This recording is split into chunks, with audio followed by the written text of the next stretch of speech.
नमस्कार दोस्तों। आज हम लोग शिक्षक भर्ती के संबंध में एक नया टॉपिक पेडागोजी के अंतर्गत देखेंगे। इस साइंटिस्ट का नाम है लॉरेंस कोहलबर्ग। इन्होंने नैतिक विकास के सिद्धांत के बारे में बताया है कि बालकों में किस प्रकार से नैतिक विकास का सिद्धांत पनपता है, उनमें नैतिकता आखिरकार कैसे आती है। तो सर्वप्रथम मैं आपको नैतिकता का अर्थ बताता हूँ। नैतिकता मतलब सही गलत निर्णय लेने की क्षमता, न्याय अन्याय को जानने की क्षमता। तो बालक इसको पैदा होते समय तो नहीं जानता, धीरे धीरे इसको जानता है। तो इसको किस प्रकार से कौन कौन अवस्थाओं में जानता है, इसी को हम लोग देखेंगे। यह विषय आपके परीक्षा की दृष्टि से अति महत्वपूर्ण है। अक्सर इससे आपको एक दो प्रश्न देखने को एग्जाम में मिल सकता है, चाहे वो शिक्षक भर्ती हो चाहे टेट एग्जाम हो। तो चलिए शुरू करते हैं। इन्होंने मुख्य रूप से 3 लेवल्स और 6 स्टेजेस में अपने सिद्धांत को दिया है। 6 स्टेजेस की जगह में मैं 6 चरण भी बोल सकता हूँ आपको, या 6 अवस्था भी बोल सकता हूँ, लेकिन इसमें हमेशा कंफ्यूजन की स्थिति बनी रहती है, इसलिए आप उसको इसी तरीके से याद रखेंगे। 6 S for stages, 6 stages and 3 levels. तो आपको कोई भी कंफ्यूजन एग्जाम में नहीं होगा। तो इसमें 6 लेवल कौन कौन से हैं, सॉरी 3 लेवल्स कौन कौन से हैं और 6 स्टेजेस कौन कौन से हैं, उसको हम लोग देख रहे हैं। तो पहला इनका लेवल है पूर्व पारंपरिक नैतिकता, अर्थात प्री कन्वेंशनल मोरालिटी। इसमें बच्चे की उम्र होती है 4 से 10 वर्ष, और इसमें 2 चरण हैं या 2 स्टेजेस हैं। पहला है आज्ञा एवं दंड, ऑबिडेंस एंड पनिशमेंट। बच्चा इसमें क्या करता है, बच्चा नियमों का पालन करता है सिर्फ और सिर्फ दंड से बचने के लिए। फॉर एग्जाम्पल, अगर कोई शिक्षक किसी बच्चे को होमवर्क देता है और उसको होमवर्क करने का मन नहीं है, तो वो सिर्फ इसलिए होमवर्क करता है ताकि वो शिक्षक की डांट सुनने से बच सके। दूसरा इसमें एग्जाम्पल दे सकते हैं कि अगर माता पिता बच्चे से कोई बात मनवाना चाहते हैं, बच्चा नहीं मान रहा है, तो बच्चे को डांटेंगे, डांट फटकार करेंगे, थोड़ा सा समझाएंगे सुनाएंगे। तो बच्चा वो मेरे को सुनना मत पड़े करके उस काम को कर रहा है। इसमें उसके अंदर से कोई फीलिंग नहीं आ रहा है कि मैं ये करूंगा तो ये अच्छा चीज है, ये बुरा चीज है, उसको नहीं पता। बस ये दूसरे बाहरी व्यक्तियों पर निर्भर है पूरी तरह से। इसीलिए इसको ऐसा भी बोल सकते हैं इस स्टेज को कि इसमें बच्चा बाहरी कारकों पर पूरी तरह से निर्भर होता है। तो पहला आपको बताया मैं आज्ञा एवं दंड। दूसरा स्टेजेस इसी में है अहंकार एवं आदान प्रदान, इंडिविजुअलिज्म एंड पनिशमेंट। इसमें यूं कहें, इंडिविजुअलिज्म कहने का मतलब ये है कि व्यक्तिगत तौर पे बच्चा अपने बारे में ही सोचेगा कि मैं वो काम करूंगा जिसमें मुझे फायदा होगा, दूसरा काम नहीं करूंगा। ठीक है। जैसे अगर उसको बोलेंगे बच्चे को कि मेरे लिए एक गिलास पानी ला दे, तो बच्चा हो सकता है बोल दे कि मुझे क्या मिलेगा इसके बदले में। तो ये स्वाभाविक प्रक्रिया है। और दूसरा ये है, मैं इसमें एक और शब्द बोला, आदान प्रदान। आदान प्रदान इट मीन्स एक्सचेंज। तो बच्चा यहाँ पे ऐसा भावना होता है बच्चे के मन में जैसे को तैसा। अगर मेरे लिए कोई अच्छा करेगा तो मैं भी उसके लिए अच्छा करूंगा, मेरे लिए कोई बुरा करेगा तो उसके लिए मैं बुरा करूंगा। उसके बाद में इसमें ये पहला लेवल हुआ। दूसरा लेवल की मैं बात करूंगा पारंपरिक नैतिकता, कन्वेंशनल मॉरलिटी।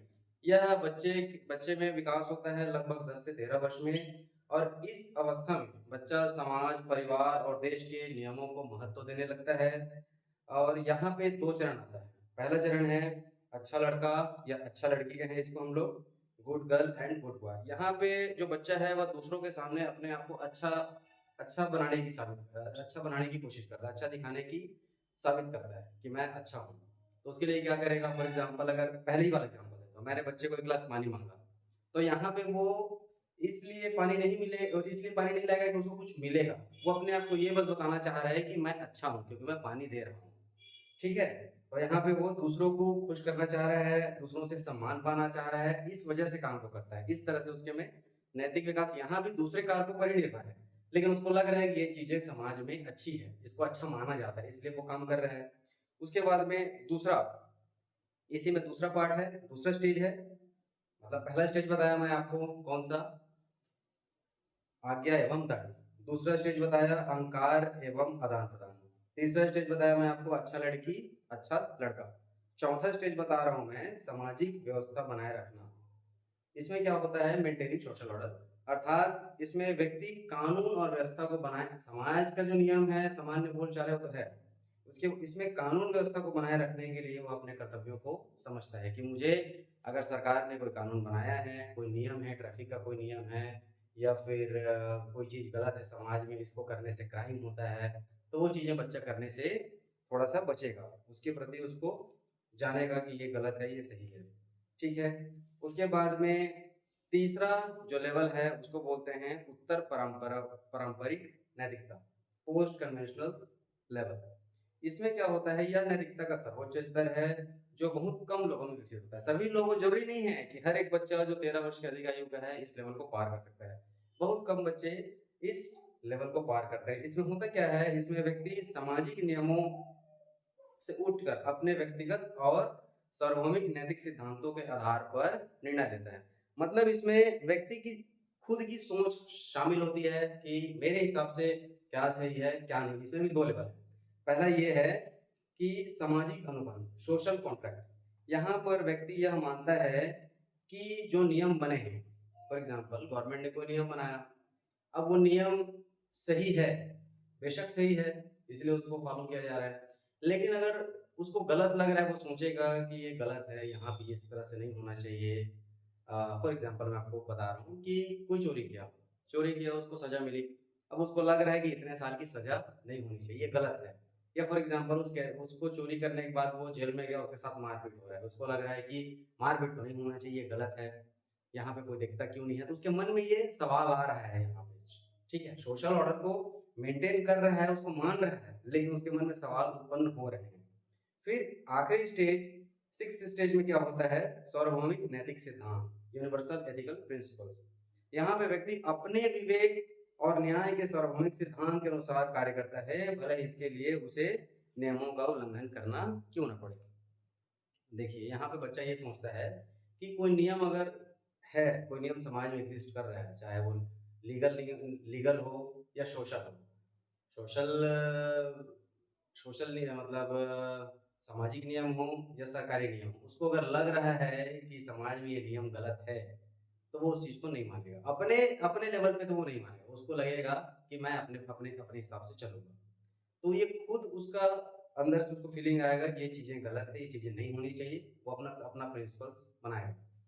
इसी में एक हिंद की स्टोरी आती है, उसमें ये है कि उसकी पत्नी बीमार थी, उसको मेडिसिन लेना था, मेडिसिन की कीमत बहुत ज़्यादा थी, तो उसके पास दो ही ऑप्शन थी, या तो पत्नी को मरने दे या फिर वो किस दूसरे रास्ते से उस दवाई को ले आए। तो उसने चोरी कर ली अपने स्वयं व्यक्ति से, क्योंकि उसको लगा कि जान की कीमत चोरी से कहीं ज़्यादा है।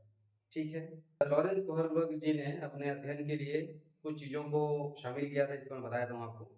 उनमें उनके सिद्धांत में कौन कौन सी चीज़ें महत्वपूर्ण थी, जैसे कि उनका सिद्धांत, संज्ञानात्मक जो सिद्धांत है, जीन पियाजे का संज्ञानात्मक विकास का सिद्धांत, उसी पर आधारित है।